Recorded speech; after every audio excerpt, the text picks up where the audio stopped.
Sa Egypt, nagkalat ang ganitong kakaibang istruktura.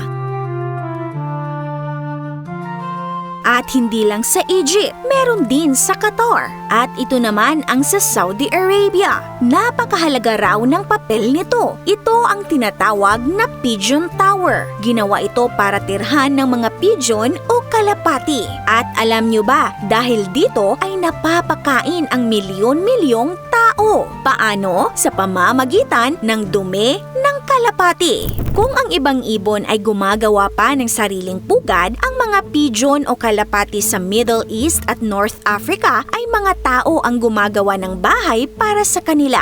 Ito ay mga pigeon towers o tinatawag ding dovecotes. Daan-daang dovecotes ang matatagpuan sa Egypt. Bahagi ng araw ito ng urban planning doon. Kakarampot lang kasi ang lupain na maaaring sakahin dito. Kaya ang nasa 80 milyon na katao ay umaasa sa mga pigeon bilang pagkain. Kinokolekta rin sa pigeon towers ang dumi ng mga ibong ito na napakagandang fertilizer. Ang pigeon guano o dumi ng kalapate ay may taglay na nutrients na nakakatulong sa paglaki ng pananim. Mayroon itong high levels ng nitrogen, phosphorus, potassium at minerals na madaling maabsorb ng mga pananim. Kung healthy ang lupa, syempre makakapag-produce rin ito ng masagana at masustansyang pananim na kakainin ng milyon-milyong tao. Ang kahalagahan nito sa pagsasaka ay maoobserbahan din sa Ad-Dilam, Saudi Arabia. Matatagpuan dito ang isang set ng 14 pigeon towers at ang area sa paligid nito ay disyerto. Ang dumi ng pigeon ang inaasahan ng mga farmer dito bilang pataba sa lupa. Mud, brick at kahoy ang ginagamit sa pagtatayo ng mga gusaling ito. Mula sa labas ay makikita ang mga butas na daanan ng mga pigeon, habang ang loob naman ay puno ng mga pitak na maaari nilang gawing pugad. Ang mga nakatusok na kahoy ay pampatibay sa tower at maaaring dapuan ng mga